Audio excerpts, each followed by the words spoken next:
오늘 우리에게 주시는 하나님 말씀은 요한복음 10장 11절에서부터 15절까지 말씀입니다. 나는 선한 목자라. 선한 목자는 양들을 위하여 목숨을 버리거니와 삭구는 목자가 아니요 양도 제 양이 아니라 이리가 오는 것을 보면 양을 버리고 달아나나니 이리가 양을 물어가고 또 해치느니라.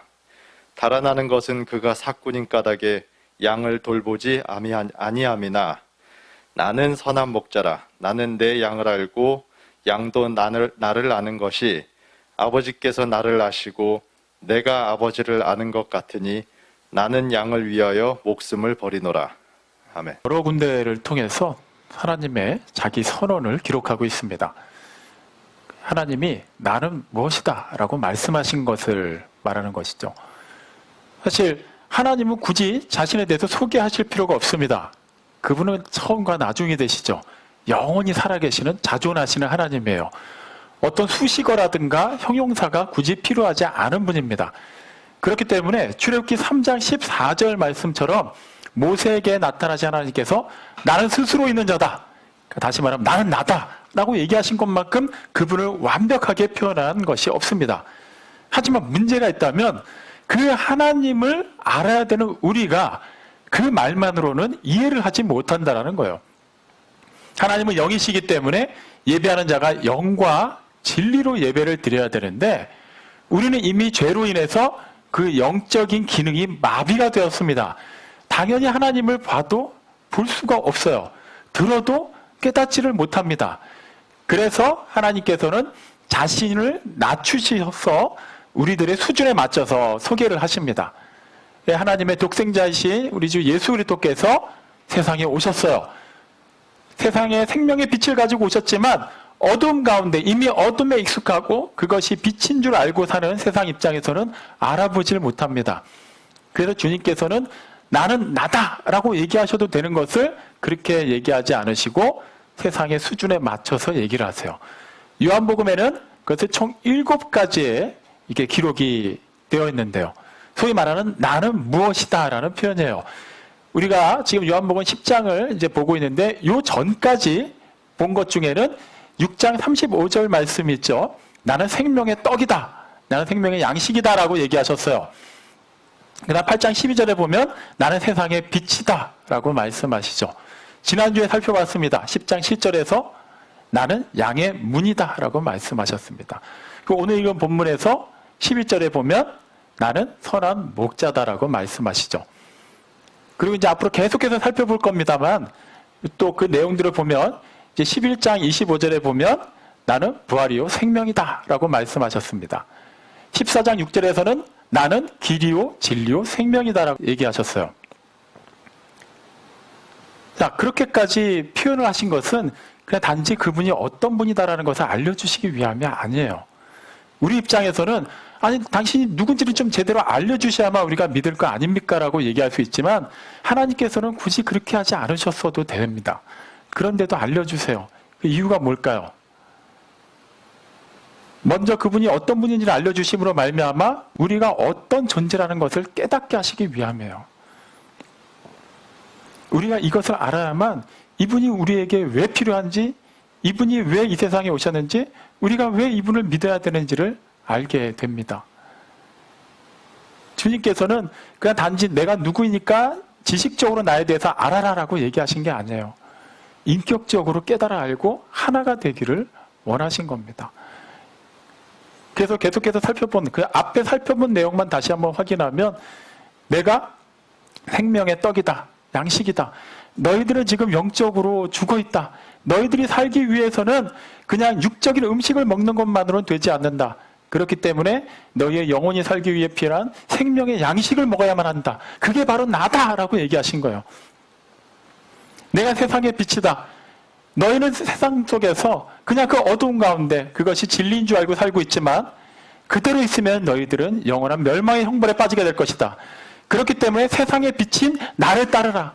그래야만 어둠 가운데 거하지 않고 생명을 얻을 것이다 라고 말씀하셨어요. 또 내가 양의 문이다. 양의 문을 통하여서 우리로 들어가지 않으면 구원을 받을 수가 없다. 그 문을 통하여서 들어가고 나오며 꼴을 먹은 자만이 영원히 살 수 있다라고 말씀하신 거예요.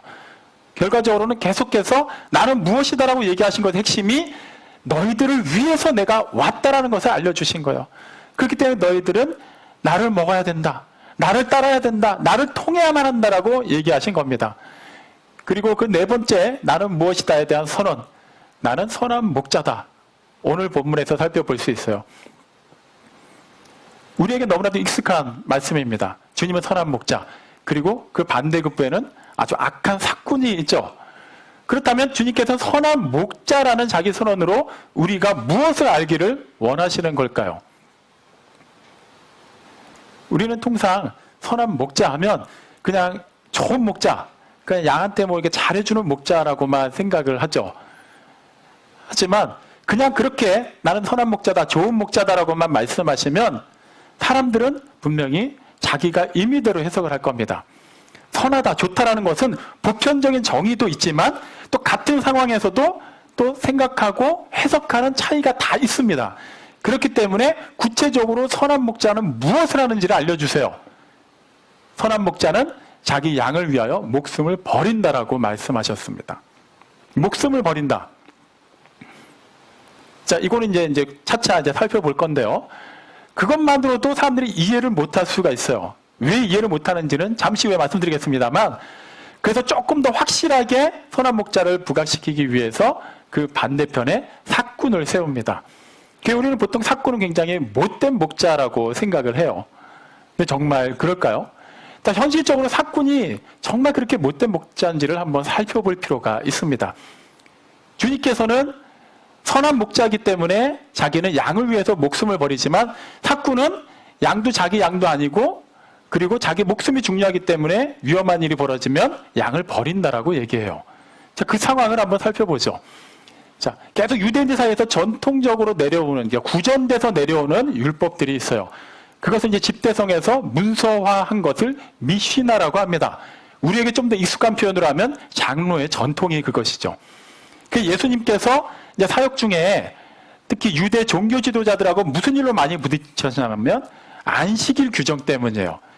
사실 예수님은 안식일 율법을 어기신 게 하나도 없어요. 다만 그 미시나에 근거한 장로의 전통의 그 조항들에 좀 부딪혔을 뿐이지 실제 율법의 정신을 가장 온전하게 지키셨습니다. 자, 그 장로의 전통에 어떤 내용들이 있냐면 당연히 유대인들의 종교와 그런 사회와 문화와 모든 것을 망라한 규범들이 있는데 그 중에는 삭군에 관한 규범도 있습니다. 그 내용은 다음과 같아요. 만약에 양을 치는데 삭군이 양을 치는데 이리 한 마리가 양떼를 공격하면 삭군은 양을 지켜야만 합니다. 하지만 이리가 두 마리 이상일 때는 그때 당하는 여러 가지 해에 대해선 삭군은 책임을 지지 않아도 됩니다. 상식적으로 한 마리면은 어쨌거나 삭군 입장에서도 자기를 보호하고 양들을 지켜야 되기 때문에 어떻게든 싸울 수가 있지만 두 마리 이상 여러 마리가 동시에 공격하면 삭군도 어쩔 수가 없는 거예요. 사람이기 때문에 말이죠. 그 말은 이리가 여러 마리가 와서 양들에게 해를 입혔을 때 그것을 이렇게 삭군이 어떻게 하는 데까지 했음에도 지키지 못했다. 일단은 살고 봐야 되니까 그 자리를 피했다라는 것만으로 삭군을 뭐라고 할 수는 없다라는 거예요. 그런데 우리는 통상 삭군하면은 굉장히 나쁜 사람으로 알고 있어요. 선한 목자는 애초에 좋은 사람이고 삭군은 나쁜 사람이 삭군을 하는 거라고 생각하는데 실제로는 그렇지 않다라는 것이죠. 양을 치는 사람들을 다 목자라고 해요. 처음부터 양 치는 사람들 가운데 좀 착한 사람한테 선한 목자라고 부르고 조금 인상이 안 좋은 사람한테 삭군이라고 부르는 게 아니에요. 삭군도 엄밀히 말하면 목자입니다.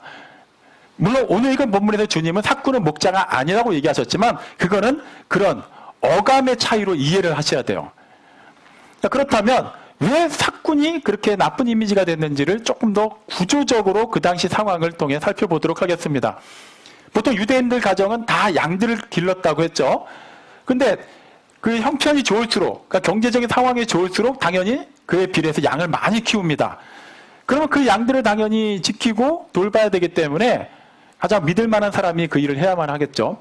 대개는 그 집에 있는 아들 가운데 한두 명이 아니면 경우에 따라서는 여러 명이 이렇게 양들을 치는 목자 역할을 했어요.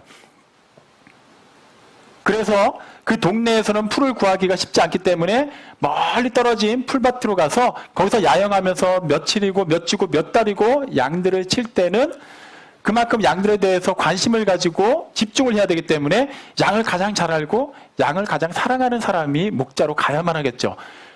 가장 확실한 사람은 집안 사람입니다. 뭐 대표적 예를 들면 뭐 구약 시대에 야곱이 그런 일을 했죠.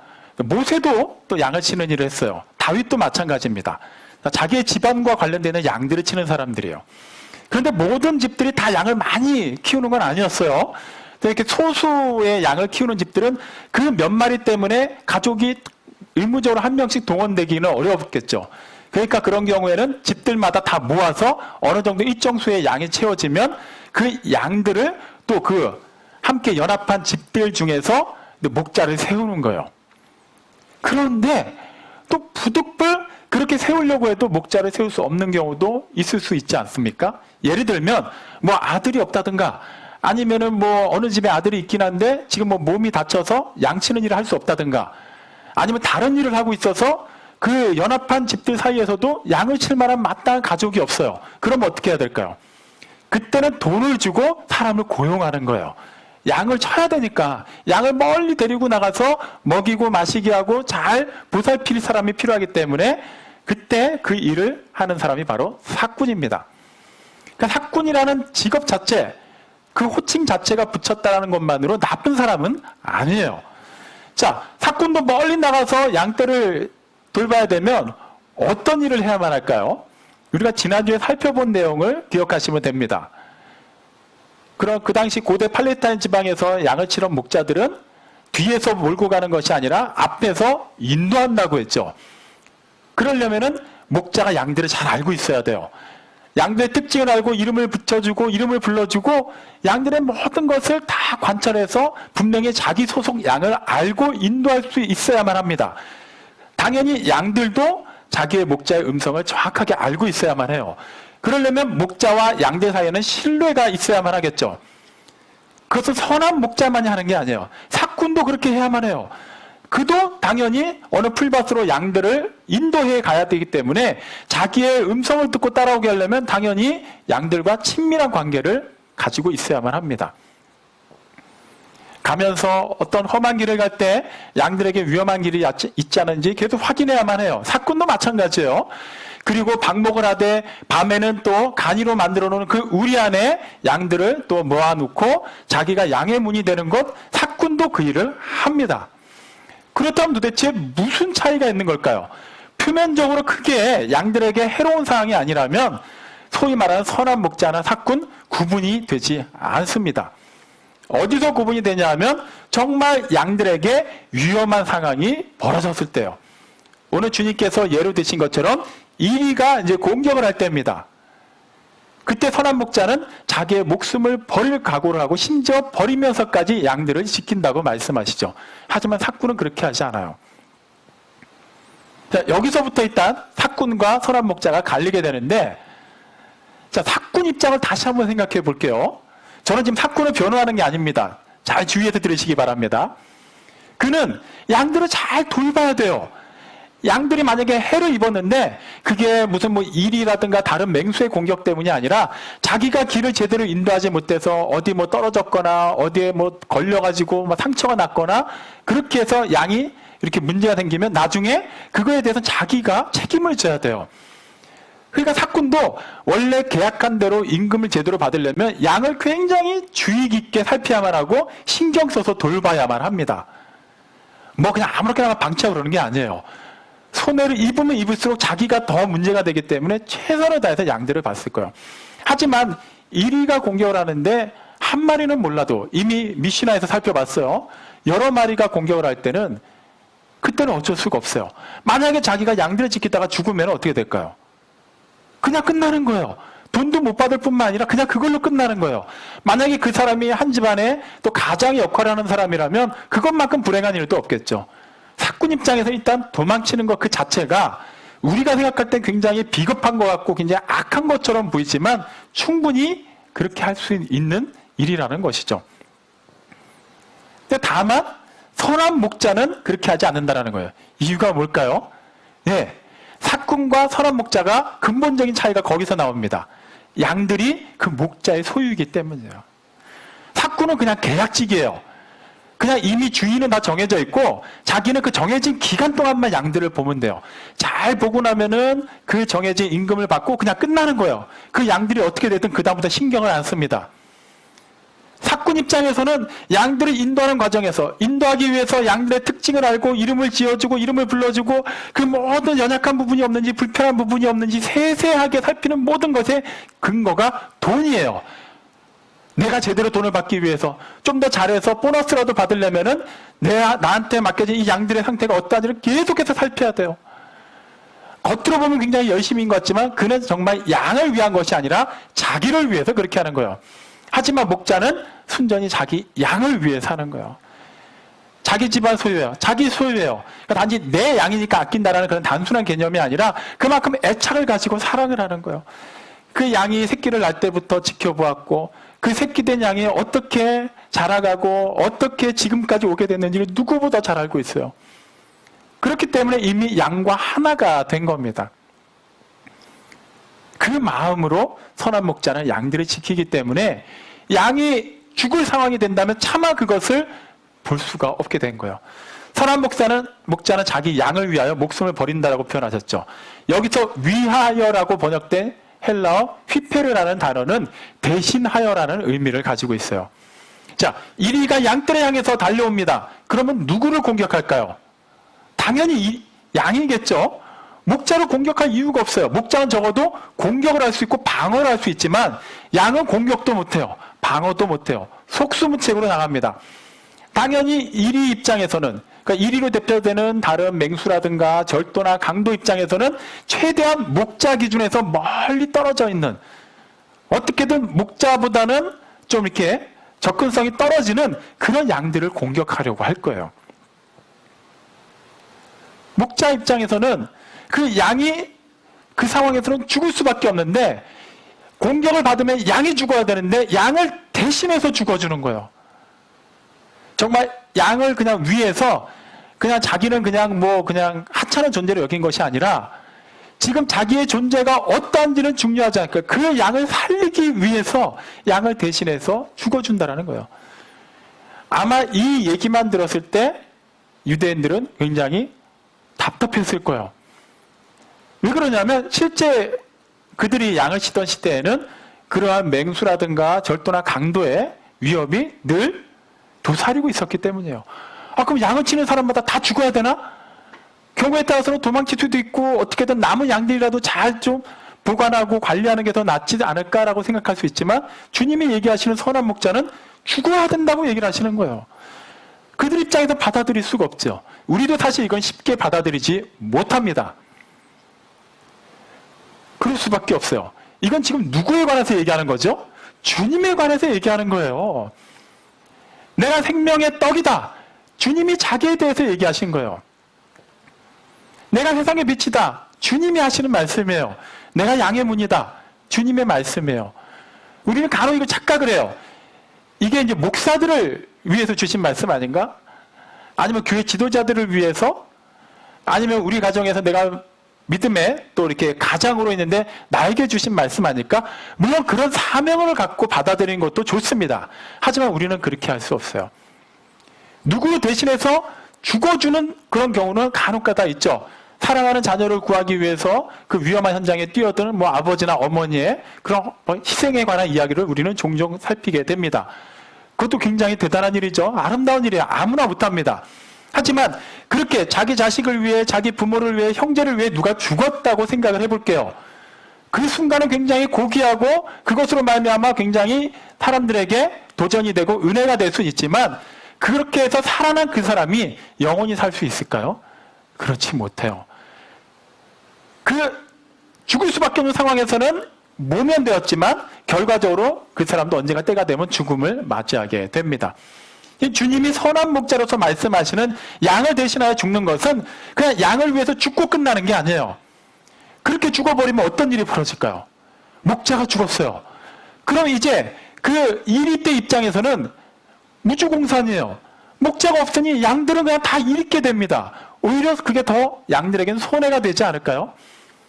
이건 사람을 겨냥한 얘기 아니에요. 주님만이 하실 수 있는 얘기라고 말씀하시는 겁니다.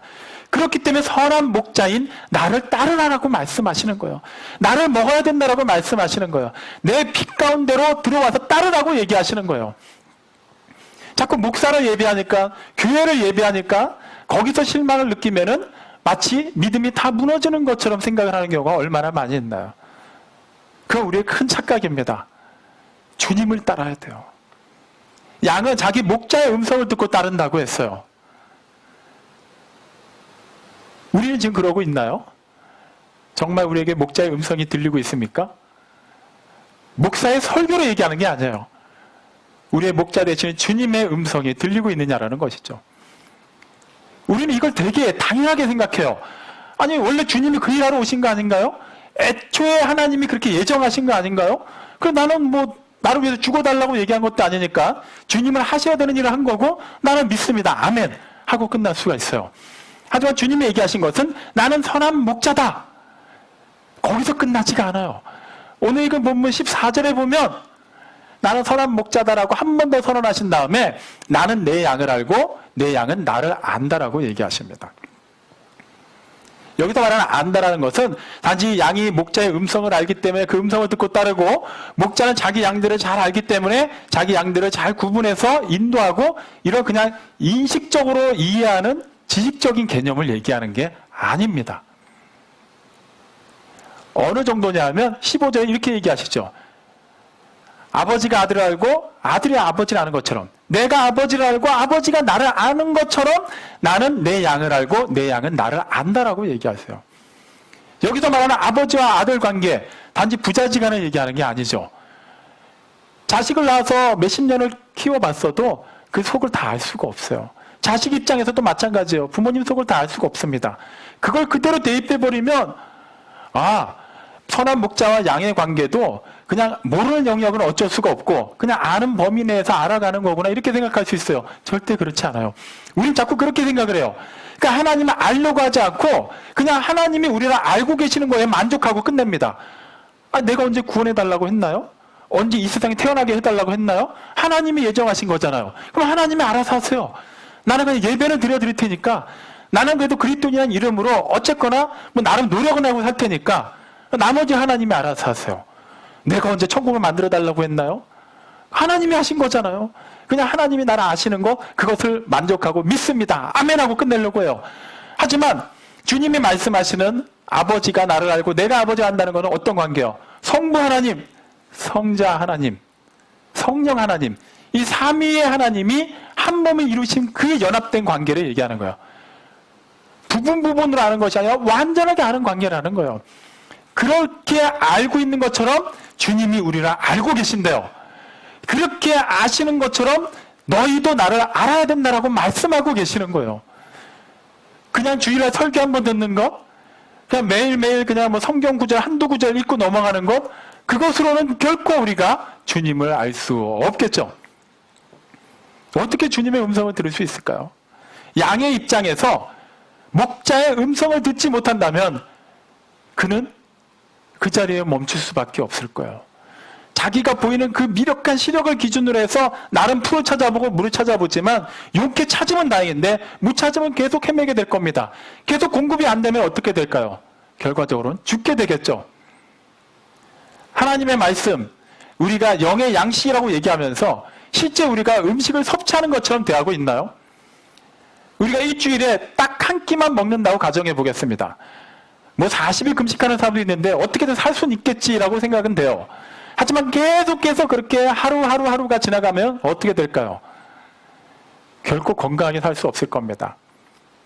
어떤 사람은 이런 사람이 있다고 가정해 보겠습니다. 하루에 밥 한두 숟갈만 먹는 거예요. 딱 그걸로 그냥 하루 식사를 끝내요. 그렇게 계속 하루하루 산다면 어떻게 될까요? 그 사람 역시 온전하게 성장하지 못할 겁니다. 우리에게 계속해서 하나님의 말씀이 들려야만 해요. 하나님의 말씀이 어떻게 해서 우리에게 들릴 수 있을까요? 설교로 듣는 건가요? 요즘에는 아무래도 이 코로나19 시대를 살면서 또 유튜브를 통한 많은 그런 콘텐츠들이 있습니다. 그 짧게 이렇게 정리된 설교라든가 굉장히 부담 없이 쉽게 들을 수 있는 그런 묵상 글들이 많이 있어요. 좋아요. 자, 그런 것도 하는 건 좋습니다. 근데 그것은 본질이 아니에요. 아무리 좋은 설교도 그거는 어느 목사를 통해서 전해진 하나님의 말씀이기 때문에 100% 하나님의 말씀이라고 말할 수는 없습니다. 제가 전하는 말씀도 마찬가지예요. 그렇기 때문에 우리는 하나님의 말씀을 인격적으로 계속해서 섭취를 해야만 해요. 이건 단순하게 하루에 몇 장씩 꾸준하게 읽는 것만을 얘기하는 게 아닙니다. 눈으로만 보고 지식적으로만 알고 끝나는 것을 얘기하는 게 아니죠. 그 말씀이 우리를 살리는데 우리가 정말 살고 있는지를 점검해 봐야만 해요. 우리가 정말 성장하는 거에만 급급한 것이 아니라 성숙하고 있는지도 살펴봐야 된다는 거예요. 선한 목자는 양들의 그러한 것을 위해서 다 책임지고 관리하고 있다고 말씀하세요. 언제까지 자신이 가려운 곳을 긁어주는 그런 설교, 그런 신학, 그런 교회관을 추구하고 있다면 우리는 지금이라도 그것을 멈춰야만 합니다. 양 입장에서는 왜 주님이 우리를 양이라고 비유하셨는지는 지난주에 말씀드렸어요.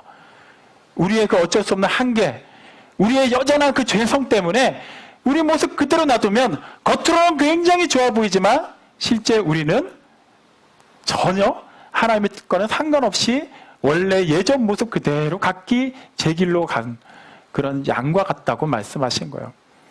그렇기 때문에 우리는 계속해서 목자 되신 주님의 음성을 들어야만 해요. 어디가 가려운데 누가 계속 긁어주기만을 원한다면, 긁어줄 때만 시원하다면 계속해서 누군가 긁어줘야만 하겠죠. 그럼 어떻게 될까요? 피부가 상할 거예요. 오히려 더 안 좋아질 겁니다. 원인을 알아야 돼요. 내가 이렇게 가려운 것이 이게 피부병이라면 치료받아야겠죠. 이것이 내가 씻지 않아서 위생상의 문제라면 씻어야 돼요. 주님의 그 말씀으로, 주님의 그 권능으로 그 치유하시는 역사 속에 들어가서 우리가 치유함을 받아야만 합니다. 주님으로부터 솟아나는 그 영원히 마르지 않는 생수로 말미암아 씻김을 받아야만 해요. 그러한 것을 다 건너뛰고 그냥 누군가가 내 가려운 곳을 긁어주기만을 바라고 있다면 우리는 여전히 주님과 하나가 되어서 주님의 말씀을 듣고 따르는 그런 양조차도 되지 못하고 있음을 스스로 증명하는 것이 될 것입니다. 세상이 추구하고 세상에서 성공할 만한 그러한 가치관으로 신앙생활을 해서는 안 됩니다. 우리에게 오신 주님은 선한 목자시기 때문이에요. 그분이 우리한테 뭐 잘못한 게 있나요? 우리가 마땅히 그분에게 우리를 위해서 죽으셔야 되는 거 아닙니까? 라고 요구할 만한 그런 기준이나 자격이 있나요? 없어요. 우리는 원래 허물과 죄로 죽어 있었습니다. 오염되어 있어요. 썩었어요. 냄새가 나요. 혐오스러워요. 어떻게 어떤 소망도 없는데 주님이 우리에게 직접 찾아오셨어요. 양들이 직접 본인들이 생각할 때 선하다 싶은 목자를 찾아낸 게 아니에요. 양들은 그대로 놔두면 그냥 풀 뜯어 먹고 거기서 그냥 똥 싸고 거기서 자고 거기서 그냥 왔다 갔다 하다가 그렇게밖에 살지 못하는 존재들인데 목자가 직접 찾아왔어요. 양들의 특징을 알고 양들의 연약함을 싸매주고 그의 특징에 따라서 이름을 불러주고 그분의 의미를 우리에게 심어주셨습니다. 그냥 그 양 자체로 끝날 수밖에 없는 우리의 인생이, 우리의 영혼이 주님께 가치 있는 작품이 된 것이죠.